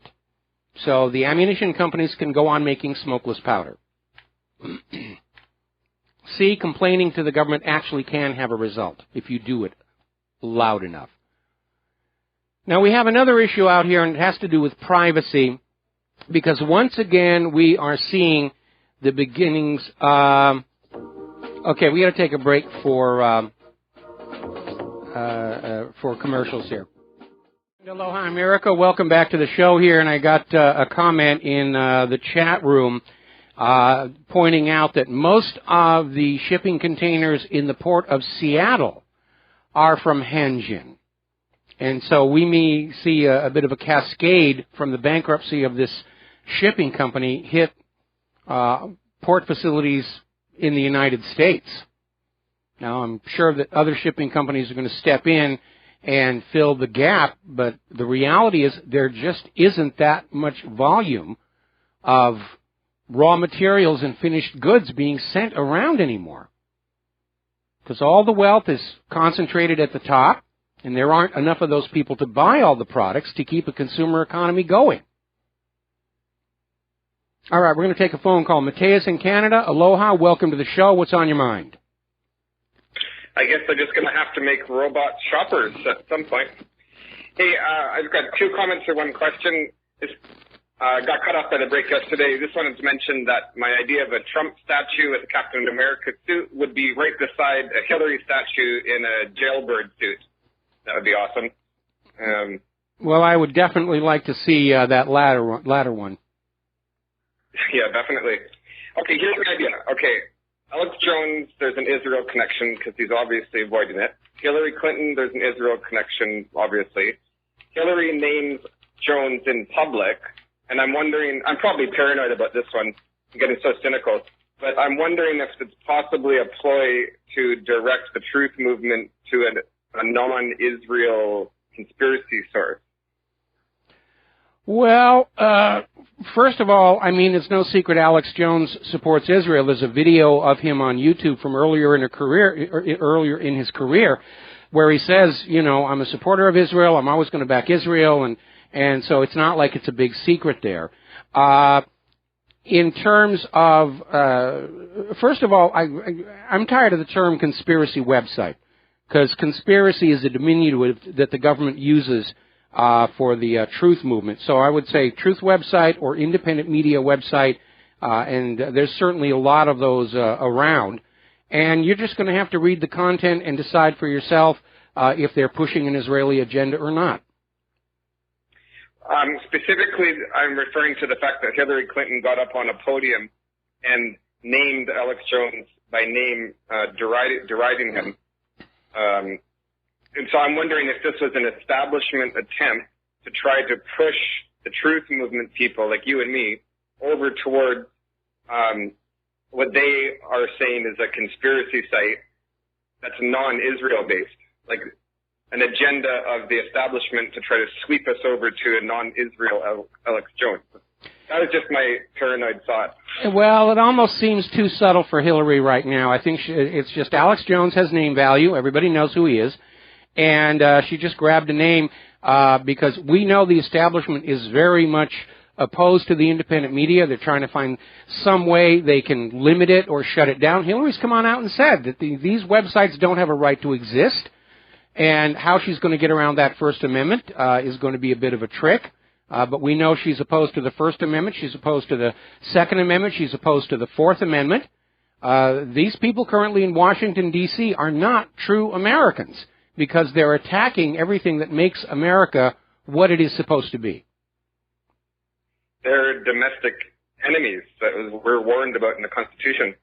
Yeah, well, I think Abraham Lincoln had some comments about that, if America is ever destroyed, it will be from within. I forget the exact quote. I'll dig it out later. Hey, my question to you, I was always curious to get an idea of what your website traffic looks like. I just have no idea. I'm just kind of curious how many people visit your site every day and what kind of reach we're getting. Well, it's a little hard to say. I know what our traffic is. If you go to the website over in the right margin, there's a little box that says who's online, and that'll tell you how many people are signed onto the website at that moment. And at the moment, it's 1,298 people are reading the web page at this moment. That's quite a lot. That's quite a lot for just one moment. Yeah, it is, and we do have a lot of traffic, and but the unknown factor is how much of it gets copied off and sent elsewhere. It's like with our radio show, RBN is not on Arbitron, so we don't know what our listenership is. We do know we've got the on-air affiliates, but a lot of the stuff gets recorded, made into YouTube videos and podcasts. It gets made into MP3s and sent around. Apparently, we're the darling of what's called the Part 15 micro broadcasters, and we have no way of tracking with them either. So we just keep doing what we are doing, and we're hoping we're reaching as many people as we can, but we don't really have a solid metric on that, I'm afraid. Well, and also you're constantly popping up on people's YouTube channels, so like you're being probably all the traffic that you can identify, you could probably double that just for all those little guys here and there putting you up again. Well, you know, I don't spend a lot of time thinking about that. I mean, obviously we have to have one set of numbers that goes to our potential advertisers. It tends to be rather low because it's the number that we can absolutely guarantee that we're delivering to them. The rest of it, I try not to think about it. I'm trying to keep my focus on just doing the best job I can, getting the truth out there, and you know, trying to stop this rush to a new world war, trying to get our nation back from the narcocracy, and that's kind of my top priority right now. Okay, excellent. And it's funny, I've never heard you ever play with the name of your organization. I've never heard you say, and after the commercials, we're going to tell you what really happened, or something like that. I always assumed that would be. I got tired of that a long time ago here. All right. Oh, I get it. I didn't know you used to do that. Yeah, okay, thanks, Michael. Have a great day. All right, thanks an awful lot. Yeah, I've been doing this for 22 years, and after a while, some of that stuff gets really repetitive and boring, and I don't bother with it anymore. All right, so before we went to the commercial break, we were talking about the issues of encryption. FBI Director Comey is back on the warpath. He wants every American to be using government-approved backdoor encryption. He's already out there saying he's going to be fighting this battle into 2017 and beyond. So apparently he's already been promised that he will be the FBI director under the Empress Hillary I. And we know that the government uses strong encryption. We know that Hillary's campaign are using strong encryption. Why do they want the American people not to be using strong encryption? Well, it's so that our lives are wide open for them to loot and plunder. Edward Snowden is saying it's no secret that the NSA makes copies of images from your computer of your boyfriend or girlfriend in states of undress, and they amuse themselves with in the dark of the night in the privacy of their own home. And we know from scandals like the Seattle Asia-Pacific Economic Conference that the government steals your business secrets for their own profit. A lot of these government agents have been caught insider trading using information they steal from our computers. None of this has any bearing on crime or terror because, as we proved with our NSA challenge a couple of years ago, it is actually very easy to write strong encryption the NSA cannot break. And so Director Comey's war on your privacy, and he's actually come out and said there's no such thing as absolute privacy in America, forgetting that Fourth Amendment, of course. But real criminals and real terrorists can always evade the National Security Agency or the FBI or the CIA. There's a method called steganography, where you can hide messages in the low-order bits of JPEG, PNG, and TIFF images. And that is the best way to be sending secret messages back and forth when it doesn't even look like it's a message. The real criminals and the real terrorists are able to get around all of this nonsense. The reason for the attack on your privacy is to make you another victim, to steal pictures from you, to go on fishing expeditions looking for civil forfeiture opportunities. And that's exactly what the Fourth Amendment is designed to prevent. along with the fact, again, stealing your business secrets and giving them to political cronies. And the government's been caught doing that. Now, apparently, Apple's in a lot of trouble. Apparently, Ireland is demanding something like $17 billion in back taxes. Apparently, the sweetheart deal that Apple had with Ireland was illegal, and so they're demanding all this back taxes, huge amounts of money. Adding to their grief, Apple is now being sued in a class action lawsuit of former iPhone 6 and 6 Plus owners for failing to address the design problem that causes the touchscreen to malfunction. And I think this is a good thing, because we need to return product liability to everything made or sold here in the United States of America. And the computer industry has gotten away with this for way too long. Back in the early days of the computers, like when my VIC-20 was made, the computer companies, which were then startups, went to the U.S. government and they lobbied for indemnification from product liabilities, because they were a young, fragile industry and they could literally be driven out of business before they got going. And Congress obliged. And the end result of that, when you open up a computer or computer software and you read that end-user license agreement, which says we're not even going to guarantee that this thing's going to do what we tell you to do, but it's all on you. You have no legal recourse whatsoever. And in the days when computers were brand new, maybe that was justified, but computers and computer software are a huge, mature industry right now. And they should be held to account for shoddy products like Vista, Windows 10. And the logic is very simple. If you start a company and you buy a delivery van, and if that van has a design flaw and it crashes and you suffer financial harm, you are allowed to sue the manufacturer of that van for damages. In contrast, if you buy a computerized accounting system for your company and it has a design flaw, and it crashes and wipes out all your financial records, and you suffer financial harm, you are not allowed to sue. This has gone on long enough, and even though I like Apple products, I think it's time for all U.S. manufacturers to be held to account for shoddy products. Whether it's the iPhone 6, Windows 10, all these other issues, they've gotten away with shoddy products for way too long. They don't have an incentive to make sure this stuff works when it's sent out into the field. We need to return that incentive.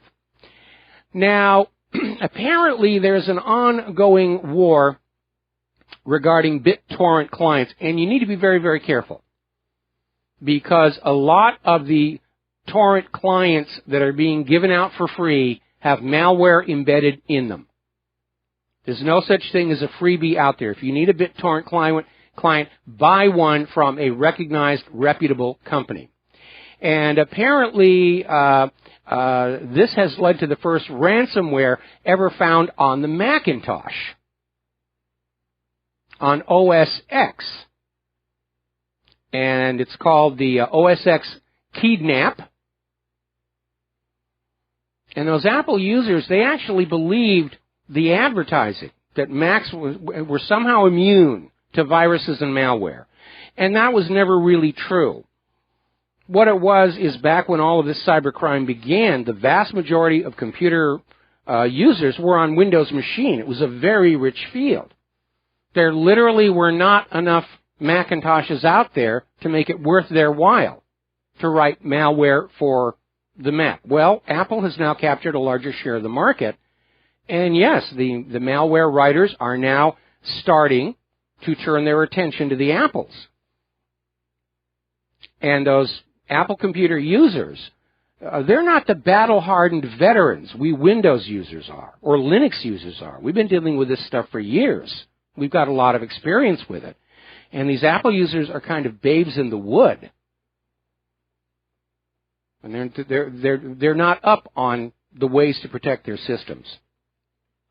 So, Anyway, now over at Google, apparently there is a vulnerability on the login page which can be used by attackers to serve up malware. This is according to Aidan Woods, a security researcher. And Woods found that the login pages on Google allow an app or service to redirect to another page right after the user signs in. And through this, attackers could trick a user into clicking a Google link that points at a malicious file. So far, so good. Now, Aidan Woods made Google aware of this, and Google has decided they're not going to do anything about the problem. They have said it's not really a security bug, and its impact is limited, so they're just not going to deal with it. And my question I have with all of this is, we know that cybercrime, ransomware has become a major, major problem. They're attacking hospitals now, knowing the hospitals have to pay the ransom immediately, or people could die. Patients could die because their medical records are unavailable. Where's the NSA? Can't do a thing. CIA? Can't do a thing. FBI? The FBI's official recommendation, if you get infected with malware, with ransomware, is pay the ransom. Maybe they're getting a piece of the action. And yet these are the same people turning around insisting that they know beyond all doubt that Russia was behind the DNC email link, even though Assange says that's not the case. All right, we're going to grab a phone call. Will in Ohio. Aloha. Welcome to the show. I'm probably going to have to take you through the commercial break. What's on your mind? Hey, Mike. I just wanted to give you an update. If you recall the rodent murders here in the Cincinnati area. Basically, the update is there is no update, and about every couple weeks, the Attorney General will field questions, and basically the whole interview will be him. It'll consist of him sitting there saying, yeah, no, can't answer that, can't answer that. They won't even tell us that there were casings left behind. I'm not really up on this particular the incident. Why is it controversial? Well, this is the situation where the entire family was murdered within a very short period of time. And are you there? Yeah, I'm here. We're going to have to take a break for commercials, and I'll look into this story and see if I can follow up on it. So thank you very much. We're going to let you go here. And aloha, America. Welcome back to the show here. And the other day we were reporting on this situation where Anthony Weiner was sending shots of his crotch area covered, but obviously showing the size, to a lady who did not want that. This apparently has triggered a separation and probable divorce from Huma Abedin. And what really got a lot of people disgusted about this was he had his infant son on the bed right next to him while taking the picture. And you would figure after all that this caused in terms of problems before, that he would have learned his lesson not to do this anymore. I don't know, maybe he's on prescription antidepressants and he can't control his impulses. But it's had another bit of a backlash. Apparently, representatives of the Administration for Children's Services in New York are now getting involved to determine if, in point of fact, Anthony Weiner is a suitable parent. So he may be in trouble with that. Of course, I presume, under the current biases in family court, that Huma Abedin is going to wind up with the child anyway in the subsequent divorce here. Getting on back to computers, if you have a Samsung Galaxy Note 7, they just came on out, there's a problem with them. Apparently, a lot of these phones, while they're being charged, will explode. They're not exploding in your pockets, they're not exploding in your little wallets and holders, but while they're being charged, they're exploding. No injuries reported. Shipments of the Galaxy Note 7 have now been suspended, and Samsung's stock price took a major, major hit. Did nobody actually test out the first units to come off the manufacturing line before they put them in the box and sent them out? Now, you're probably aware that a lot of the cables that come with certain products, for example, the iPhone, they have a built-in chip to identify themselves as authorized product to be used with iPhone and Android. And needless to say, these cables are a lot more expensive. And apparently some of these chips also send a message regarding what's on the other end of the wire. So Anchor, who's a peripherals builder, has discovered that one of its USB-C cables has the wrong identification. It's showing it as a device. And that in turn allows the cables to send a higher than intended voltage when plugged in as a charger, and can result in damage to connected devices such as smartphones or tablets. I think this is another example of where our technology has become bloated, overcomplicated, decadent, and we need to pull back and think about simplification. We'll be right back after station identification. And aloha, America. Welcome back to our show here, hour number 3. And one more time, the toll-free number is still not working. We're going to try and get that handled here. The numbers to call into the show are 512-716-1603, 512-716-1883, and 512-716-1897. If you call and get a recording, it means the line is busy. Try a different number or wait a few minutes and try again. So thank you very much for your patience and understanding on this. Now, I have been talking for a while about how much of what you see online that purports to be from ordinary people just like you is fraudulent. We know that Hillary Clinton's campaign has a very well-funded PAC whose job it is to prowl through comment boards and blogs attacking Donald Trump and promoting Hillary Clinton and shouting nasty names at anybody who refuses to bow down to Empress Hillary I. And I pointed out how over at RottenTomatoes.com, it's very obvious there are people who are in there writing positive reviews who are being paid to do it. Because, first of all, they don't write like ordinary people. They write like people who want to be film critics, and shilling for whoever on Rotten Tomatoes is the only job they could find. And I think a good example of just how bad the problem is would be the reviews for the latest Ghostbusters, the feminized Ghostbusters. Because the reviews were all great, it was fabulous, and it was a box office bomb.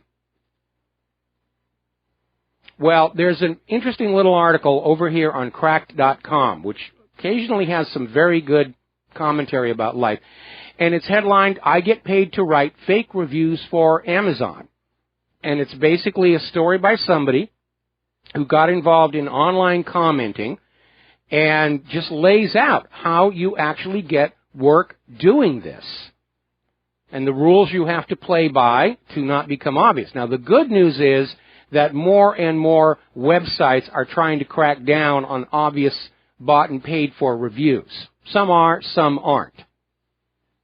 But it's an aspect of life you need to be aware of. When you go on out to a website and you're looking at those reviews may not be accurate. And this article is about Jessica Carson, who's a paid online reviewer. When one of the examples they had was somebody has a restaurant and their reviews have generally been good, but then a couple of negative reviews are put up by somebody who didn't enjoy their meal or a disgruntled ex-employee, and they get hired to go on in and throw some more positive reviews on there to offset that. Which I can sort of understand that, but when they have somebody whose business is really very bad, and they're not treating their customers well, and they're hiring people to go on in and post positive reviews, that's just plain absolute dishonest. But you need to be aware that's out there.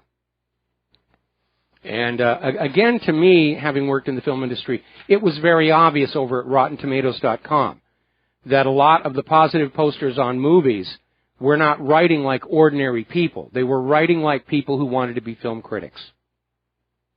Now then, up in Seattle, apparently 3,000 Seattle police dashboard camera videos have vanished, supposedly because of a computer glitch, including videos that were scheduled to be used as evidence in various criminal investigations. And those cases may now have to be dropped.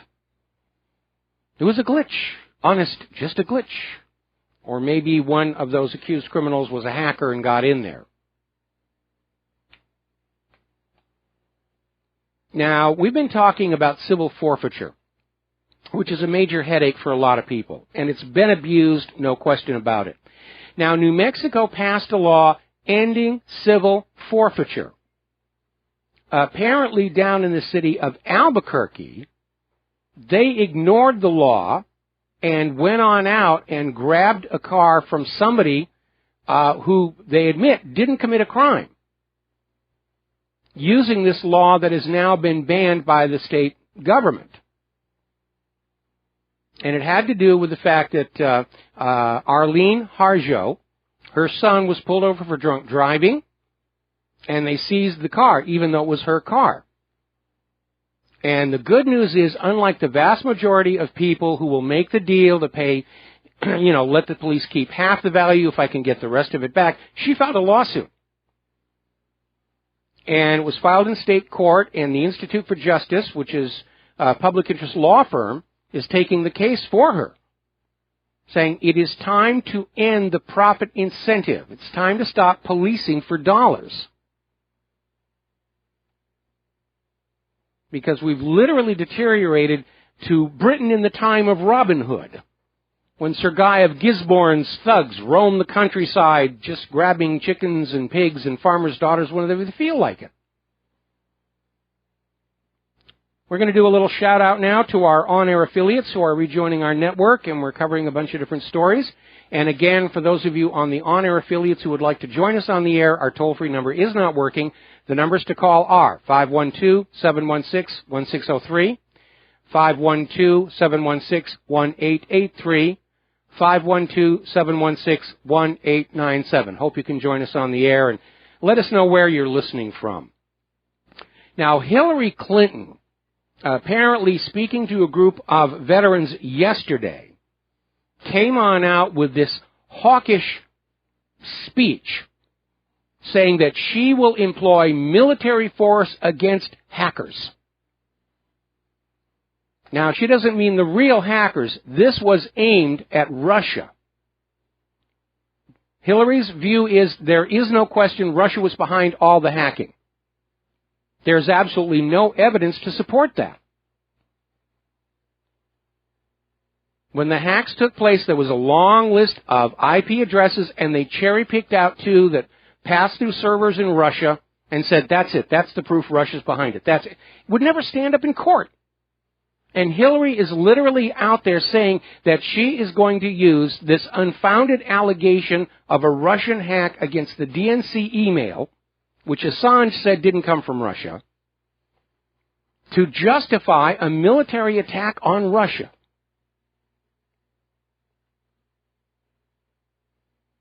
It's insane. Do we really want to go to war with Russia, potentially nuclear armed, because the Democrats got embarrassed? It's a bit of a reach there. All right, let's go ahead and grab a phone call. Karen in Maryland, aloha. Welcome to the show. What's on your mind? Oh, that was quick. Hi. Hi. You remember, you've heard of the Daily Poll, right? Yes. Okay. What website would you, or websites would you refer those interested in going to, if for the regular visitors of the Daily Poll who are looking for another site, because it's no longer up and running. Correct me if I'm wrong. Well, I'll have to go and verify whether the site is up or not. I know that Ron Paul's organization has been under attack by the Internal Revenue Service, and they may have had to take their server down, so we need to verify that. One thing I have noticed, somebody is out there trying to play games with the DNS servers for various websites like Russia Today especially, where you'll go on out to Russia Today and you'll get a message saying domain cannot be found, but if you flush your local DNS cache, all of a sudden it comes on back. So we need to find out about that situation. But as far as recommending of websites, obviously I'm going to recommend my own.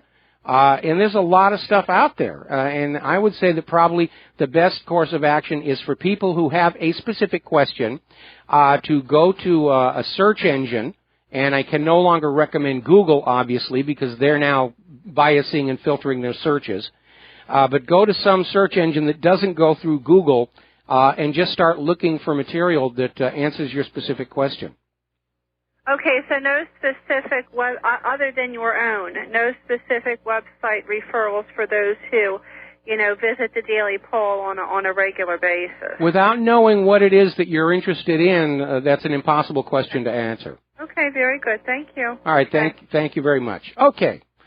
Now then, South Carolina, as if they didn't have enough problems with hurricane or tropical storm Hermione coming on in, they've had a major disaster down there, and it has to do with the eradication program for mosquitoes that are supposedly carrying the Zika virus. Now, at this point in South Carolina, there have been a couple of cases of Zika brought in by people who travel to other countries. There has not been a single case of Zika that they can confirm was contracted in South Carolina from the mosquitoes. But that didn't stop. And first of all, Brazil has come on out and said Zika is not the cause of the birth defects. It simply isn't. And the CDC says that humans self-immunize for Zika anyway. It's not a big, scary, dangerous disease. But there's money to be made going on out and killing the mosquitoes. And so they went to aerial spraying in South Carolina, and in the process they have killed millions of honeybees, primarily over in Dorchester County. And the officials are saying, we're sorry. We feel really bad about it. But all of these beekeepers, and these are businesses. They're running their hives as businesses. They're selling honey, and they've lost their livelihood. And here's where it gets kind of what's the word I'm looking for? Scandalous. Okay? This NALED pesticide that they're using is already known to be highly toxic to bees. And that's been known for 23 years. And for a state where there is a part of the economy dependent on honeybees, you'd think they would have shown some sense. But here they've destroyed all these honeybees. They've destroyed the natural pollinators. They've destroyed a large part of the honey industry there to spray a pesticide on mosquitoes who may or may not be carrying a disease that doesn't really produce any serious symptoms. In fact, the NALED is more likely to cause birth defects than the Zika virus. But as we saw down in Florida, there's a lot of money tied up in there because the spraying down in Florida, turns out the governor's wife owns a hedge fund company that's heavily invested in the company that is dealing with the mosquitoes down there. It's all about money and corruption. And the fact that it's causing all this damage to people and to honeybees, it's just not a factor. We're in the last stages of the history of the United States government where everybody's just grabbing what money they can and there are no other considerations. Now, here's a story that came on out from Sputnik News. By this point, everybody around the world understands the United States of America has a serious problem with over-aggressive police. Shooting innocent people, tasering innocent people, shooting puppies. It's completely out of control. And this article is basically saying that one of the problems may be excessive steroid use by the police to build up their muscles so they can beat you up more readily. And that may be a factor because we have seen in athletes who take steroids that, yes, it does stimulate aggressive behavior, but let's not let the prescription antidepressants off the hook because they have a long history of triggering violence in patients. 25% of Americans are on prescription antidepressants. There was a study done down in Florida. Police are even higher per capita uses of these medications. And along with violence, these medications erode your ability to resist your impulses. When you're on these medications, you'll get an idea pop into your head. You're just going to go on it. No restraint whatsoever. Maybe that's why Anthony Weiner did what he did with his kid in the bed. In the name of pharmaceutical profits, we may be literally drugging our entire country into insanity. But it makes money, and money's good here. We were talking a while back about this doctor who got sent to jail for something like 45 years because during his entire career, he had been telling perfectly healthy patients that they had cancer in order to sell them very profitable chemotherapy and radiation treatments. And these treatments are very harmful. Radiation will bring cancer on a few years down the road. Chemotherapy is highly toxic. When my mother succumbed to her illness, I was never really sure if it was really the illness or the effects of the chemotherapy, because I got to see what that was doing to her, up close and personal. So there's this story that came out of the Daily Mail in Great Britain saying that hundreds of National Health Service cancer patients have been killed by their chemotherapy. And researchers were looking at the number of cancer patients who died within 30 days of starting chemotherapy, indicating it's the medication that's killing them off, not the cancer. Just get that stuff, pump it in as quick as you can because we're making money out here. Now, down in San Antonio, Texas, there's a district attorney, Nico LaHood. He's a criminal district attorney of Bexar County. He's been in office for a year. And he has gone public because he has children with autism. And basically he's gone public saying, yeah, their infant daughter Maya suffered an autoimmune reaction shortly after receiving her scheduled immunizations while at the hospital. And here is something that you need to remember very, very, very much. Most of these mandated childhood vaccinations are combined in a single needle for one shot, supposedly so the kid won't complain. There's never been a test, any kind of research as to what happens when you mix these chemicals together. The vaccines, when they're tested, are tested individually on control subjects. This idea of mixing them all together, and there's a long history of these multiple shots triggering fevers that damage the brains of the kids and lead to autism. But vaccines are a $29 billion a year business, and that kind of money, that's much more important than you people. We were talking about how various critical medications are being acquired by corporations and the price is being driven up by multiple factors. And the CEOs get huge raises and the stockholders are happy. We were talking about the EpiPen is the most recent one. I mean, it's literally $1 worth of medicine in a $600 pen. Talk about gouging. And that's not the only one. Story out of MountainStandard.com. Apparently, insulin prices are spiking sky high. And it's got nothing to do with available supply. There's plenty of it out there. But the companies are just saying, yeah, we're just going to raise the prices here. And this is a problem for diabetics who are dependent on this medication, and they don't have the money for it.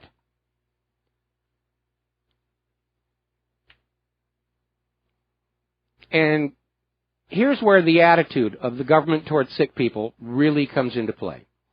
Story out of naturalblaze.com. Apparently there was a judge over in Arkansas, Miles Butch Hale, who literally threw a cancer patient into prison for 90 days for being too sick to pay his bills. 44-year-old man with pancreatic cancer. Oh, you can't pay these sky-high medical costs, we're going to put you in jail. bring back debtor's prison, not look at the possibility that maybe the medications are just a little overpriced, maybe that Obamacare has utterly failed. So, it's an ugly, ugly situation. This system, this status quo, is not about what is good for the American people.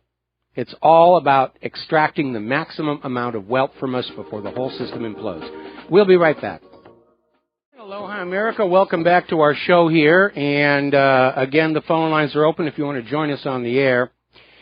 We're talking about vaccines and the growing awareness now that vaccines actually cause a lot of damage. Well, do you remember all the way back during the first invasion of Iraq, Operation Desert Storm, back in the 1990s, I think it was. And a lot of our troops came home with some serious medical issues, which was collectively described as Gulf War syndrome. And the official declaration by the Pentagon was, oh, it's all in their head. They're just making it up. They're just trying to get free VA benefits. There's nothing wrong with these people. Well, according to an article that came out of Natural Blaze here, it's looking more and more likely that these kids were coming home with injuries from experimental vaccines they were being injected with. When you're in the Army, they get to try things out on you. And that's just considered part of being, a soldier, is you're used as a human guinea pig. And a lot of what's been called Gulf War syndrome was actually vaccine injury. And there does seem to be a lot of that going around. Now, the former head of the Army over in Britain, Lord Dannett, has now officially apologized to British troops who were given an anti-malaria drug, Lariam, which apparently leaves victims extremely depressed, suffering hallucinations and panic attacks. Lord Dannett admitted the side effects could be pretty catastrophic. So what did they do? They're still giving it out to protect our personnel from malaria. They're knowingly giving these soldiers something that's going to cause a huge amount of harm, but it's by the book. We're going to do that here.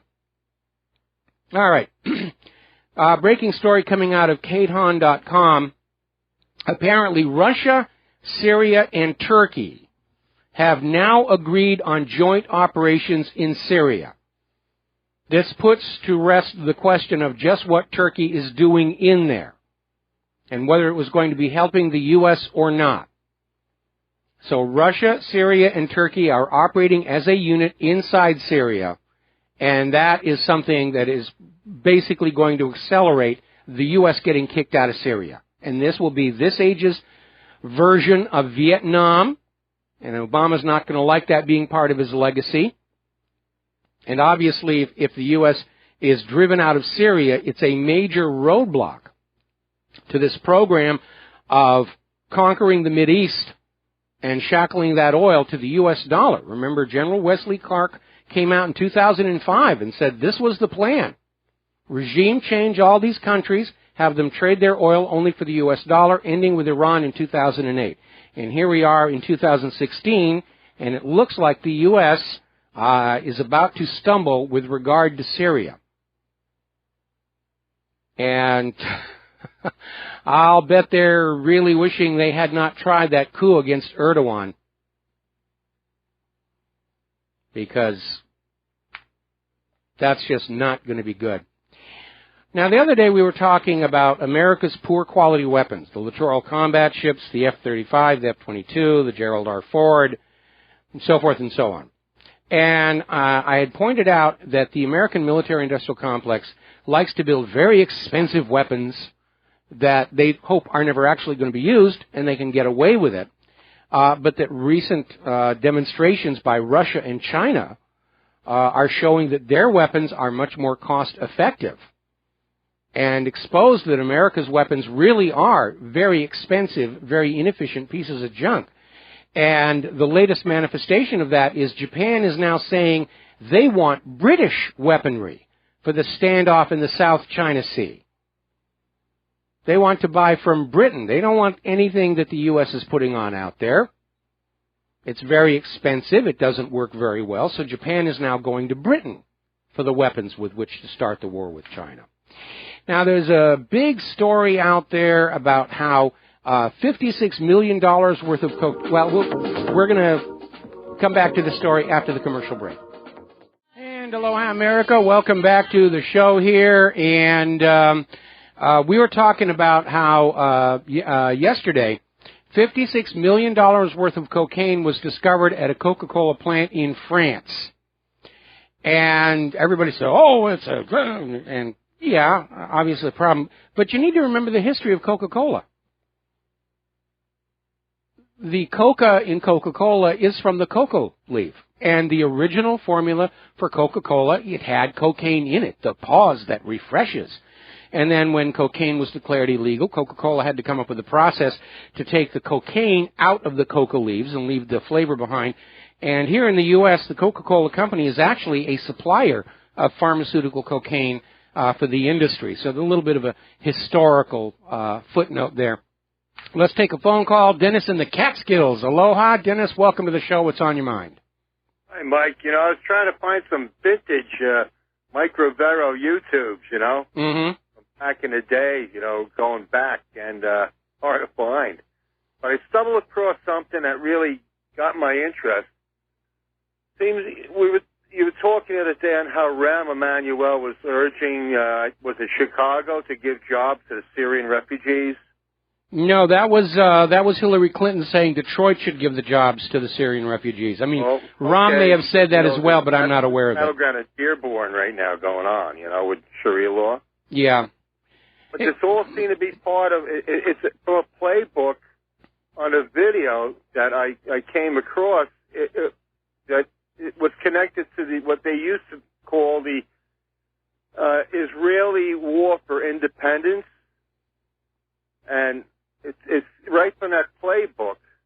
It seems like it's set up to do the same thing in the United States that the Israelis did in Palestine, and in that process, it's gonna drive us closer to Israel and bring them closer to their New World Order dominion, you know, over everybody. Yes. But the name of the YouTube video is called 1948: The Birth of a New Specimen of Human Being, and it was. Really, it just kind of blew my mind. Anyway, I always get a kick out of listening to your show. I'm an old Ron Paul guy, and this has taken my place here for any kind of subject matter of what the truth, or what's really going on. So I thank you for that. Well, thank you very much for the kind words, and I'm definitely going to look up that video. I mean, talk about a provocative title, The Birth of a New Human Specimen, if I have that correctly. Well, it's 1948. Yeah. The Birth of a New Specimen of Human Being. Okay. And it's put up by some British fella. A new specimen of human being. All right, I will hunt that down. And, Thanks, there it is. There it is. I'll take a look at that. Thanks, Pam. All right, thanks an awful lot here. Now, over in Great Britain, polls are showing that Jeremy Corbyn is going to win the Labour leadership in the election. He's right now at 62% versus 38% for Owen Smith, so Corbyn is not going anywhere anytime soon. Earth just had a close shave with a 180-foot asteroid. Make a lot of noise when that comes down. Nobody saw it coming. It wasn't spotted until just the day before it whizzed on by. And you need to understand that a lot of funding has been spent to supposedly be able to warn the Earth ahead of time of an approaching asteroid and find some way of deflecting it and sending it back out to space. But as we've seen with this incident and that huge meteor that came down over Russia about a year ago, They absolutely had no idea it was there. Whatever these systems they have for tracking these near-Earth objects, they're obviously woefully inadequate, or it's just another government boondoggle. And no, I don't feel like we should sit here and just wait for a big rock to fall out of the sky, but that rocks fall out of the sky is a reality. And first of all, I don't think there's anything yet that can be done about it, and there's a lot of people researching it. Part of the problem, of course, is that the rocks up in the sky come in so many different kinds, each of which would require a different approach to dealing with it coming on in. Most objects out there are actually very fragile because the gravity has not compacted them together. It's not like you can put a rocket on the side and push it. I know they talk about giant nets and lasers and the rest of it. But there's a long way to go before that gets solved. But you know what I think we really need? I've been talking about this for a while. We need a new space program in this country. Not because we want to put flags on other planets and the rest of it, but looking back at the race to the moon, the Apollo missions, and the technological fallout from that, solving all the problems it took to go to the moon generated new technologies, which led to new industries and new products. The tech boom of the 1970s, 80s, and into the 90s all came out of the race to the moon. And we need a civilian technology incubator to repeat that success, because all these other countries that we've allowed to take over our manufacturing, they're not going to give it back. We have to leapfrog ahead. And it occurs to me that it may be time to look at a base on the moon for astronomical research. Get out of the atmosphere. And there's another idea that I think we ought to look at. As you know, over in the eastern side of the United States, there's actually a large area of the country designated as the National Radio Dead Zone, where nobody that has a transmitter is allowed inside. The people who live in there don't have cell phones or any of that equipment, because that's where radio telescopes are being placed that can't be interfered with. Because radio telescopes are listening for incredibly faint signals, and there's a lot of radio noise here on Earth. The latest embarrassment has to do with an announcement that came out just the other day about how SETI had discovered this very bizarre signal coming from 95 light years away from Earth. And SETI's leadership said, we're not sure what we're dealing with here, but of course the media went to town, oh, it's proof of extraterrestrial life, blah, blah, blah, blah, blah. And as it turns out, it wasn't from outer space. It was noise from someplace here on Earth. And Seth Shostak with SETI, and we had him on the show a while back, was out there. It was good that we were cautious because they got a confirmation from another observatory over in Russia saying that this signal is actually originating here on Earth. So here's what we need. We need a base on the moon on the far side, which, by the way, China's getting ready to go there. And we need radio telescopes on the far side of the moon where the moon is shielding them from the noise here on Earth. And I personally would like to spend a little more time in ultra-long wave radio astronomy.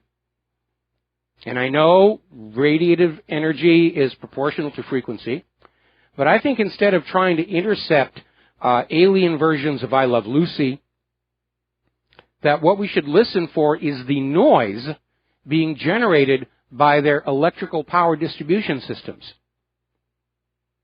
Because any advanced civilization that's going to get into electricity, sooner or later they're going to discover alternating current is the most efficient means for long-distance propagation of electrical power. And alternating frequency is most efficient in a very narrow range of frequencies. And we know how noisy that can be. All of our TVs and radios are designed to filter that out, but it's there. 60 hertz here in the United States, 50 hertz in Europe. And in addition to the primary frequencies, there are the harmonics That's what makes the signal sound raspy and harsh when you do hear it on your radio. And those higher frequency harmonics, that is something that could be listened to. And you're talking about terawatts of energy coursing through these transmission lines on these planets. And that's going to be a far more powerful signal than eavesdropping on their TV stations, or on that very remote chance they might be trying to send a deliberate signal to us. And I think that may be our shortest path to actually confirming there are technological civilizations out there. Listening to the harmonics from that narrow range of alternating current frequencies in the power distribution systems. And in order to be able to detect them, we need very sensitive receivers, and again, that's another reason to have an observatory on the far side of the moon. And doing so would revitalize our economy. It would give us a civilian technology incubator, which is what our economy needs. Yes, the military does a lot of technology development, but the military always keeps it all hidden for 10 to 20 years. By the time anything developed for the military finally hits the civilian market, they've missed the window of opportunity to use it to create a new product and a new industry. Basically, by the time the military releases technology, it's obsolete and useless. And I think those of us who are familiar with the space program look back on that time as being the greatest period of technology development not connected with war in our entire nation's history. And so we need a new one if we're ever going to rebuild our economy again, get back our manufacturing, become an exporting nation again. And without that, the nation is finished. Contrary to the articles of belief of Wall Street, you cannot prosper a nation by just taking big wads of paper banknotes and shake them back and forth so that they grow magically. A nation's economy is built on creating products that other nations wish to buy. I remember all the way back in the 1980s when the alarms were already being sounded over the decline of American manufacturing and the sending of manufacturing to other countries by all these MBAs who were becoming corporate CEOs. And the government, rather than deal with the loss of our manufacturing, they came up with what they called the service economy. Remember when they were saying that? We don't need to make products, we'll provide services, which was this idea that we could prosper the nation by doing each other's laundry for a fee, which opened up more tax opportunities for the government, but did not bring any new wealth into this nation. They just moved it around. And that's why we're in the corner that we're in right now. American products are not seen as the best on earth any longer. They're not seen as a status symbol. They're seen as overpriced and not very good. I remember when I was a kid, made in Japan meant cheap junk. Today, made in Japan means the best there is. It's been completely reversed. And we need to get that back. We need to bring back our manufacturing. I hope that if Donald Trump succeeds in getting into the White House and he starts looking at peace through commerce, he's going to address the fact that right now the United States doesn't have a heck of a lot of anything that anybody else wants to buy. They certainly don't want our GMO agriculture. Less and less they want our medications, our vaccines. As Japan just indicated, they don't even want our weapons anymore. So we've got to come up with something the rest of the world wants to buy. Not coerce to buy. Not come up with a cheap piece of junk and say, you will buy this from us and we'll bribe your president, or you will buy this from us or we'll bomb you. But actually coming up with something other nations are going to want. Efficient cars, more reliable computers and software, make the leap into photonics. It can be done. But one of the things we need to get back to is we need to get back to a government that truly is representative of the people. We need a Congress that is filled with engineers, teachers, scientists, chemists, doctors, road engineers, people who know how these things actually work. When this country was started, it was started by successful businessmen. Paul Revere was a silversmith. Ben Franklin was a publisher and inventor. Being in the government was a part-time honorary thing, but they were all men who knew how to actually have a working business. Today, we seem to have inherited this permanent ruling class, an American Politburo of hereditary rulers, Bush after Bush after Bush, Clinton after Clinton after Clinton, McCain after McCain. Okay, I'm trading messages here with my control room. Apparently, we were off the air from in quarter after to the bottom of the hour. I don't even remember what stories I was talking about back then, so we'll have to deal with that. Anyway, getting on back to this, I don't think there's anything wrong with the businessman in the Oval Office. I know the Hillary people like to attack him. Oh, he's just a businessman who wants to play at politics. But the same could be said of George Washington, who had a plantation, Thomas Jefferson. These people grew marijuana. They had distilleries, breweries. They made products. They invented things. That's how you make a nation prosperous. We need to get rid of this permanent ruling class, which is why I keep saying that if we are able to get Donald Trump into the White House, we also have to give him a Congress that will work with him and not obstruct his every move. We need to get rid of all these old-timers who've been there forever. We need to get rid of all these Israel firsters. We need to get rid of all these members of Congress who think war is the best solution to any problem because they can't think of anything else to do. We need to get people back into Congress who actually know how to make things work. And we don't have that. There are a few rare exceptions. Dr. Ron Paul, good example, and how good he was at doing his job because he knew something other than how to be a politician. So we need to get back to that. We need to get back to a representative government that is truly representative of the people and not just a bunch of inherited wealth and lawyers and scammers and bankers. Because you cannot run an entire nation on bankers and lawyers. You need people who make things. We'll be right back. And aloha, America. Welcome back to the last segment of our program today. And a quick heads up, I'm going to be doing the first half hour of John Stedmiller's show going into the next hour if you want to stick around and see what else is going on around here. Fox News is now reporting that the State Department has reversed its earlier decision to not release Hillary Clinton's calendars until after the election. They're now saying they will release all of her schedules before the election, which I figure means 11:59 p.m. on November 7th.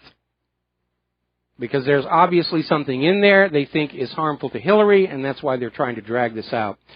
Now, as you know, the Windows 10 Anniversary Edition had all kinds of problems. It was paralyzing webcams, PowerShell was crashing, and Microsoft has finally come out with a fix for it. It's not all that easy to put in. You either have to log in using a second administrator account and pull in the updates, or you have to use the recovery console or the settings app from Safe Mode to roll back the Anniversary Edition and reinstall the upgrade with the new fix. It's just an absolute nightmare, and I think all of these people ought to total up how many hours they spend dealing with this problem and file a class action lawsuit against Microsoft for reimbursement for their lost time. Because whenever we are sitting here working on these machines and patching and fixing and dealing with all of Microsoft's problems, that's time taken away from work that we could be doing that might actually help to improve our economy. Microsoft has declared that we are all unpaid quality control inspectors on their products and field repair technicians, and that's got to stop.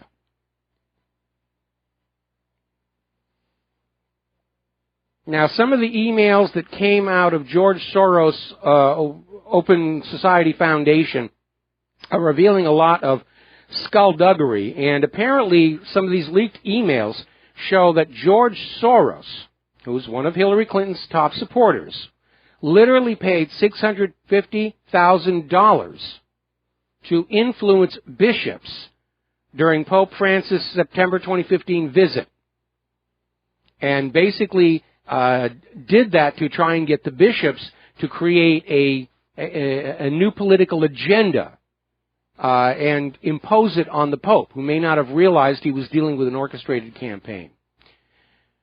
Now, if you are a fan of MTV, and I never really was, but they were, and they have their annual Video Music Awards, and like the NBC Olympics, they've tanked in the ratings. People are starting to tune out all this gratuitous, we're going to celebrate our celebration, and how well-known we are for our well-knownness.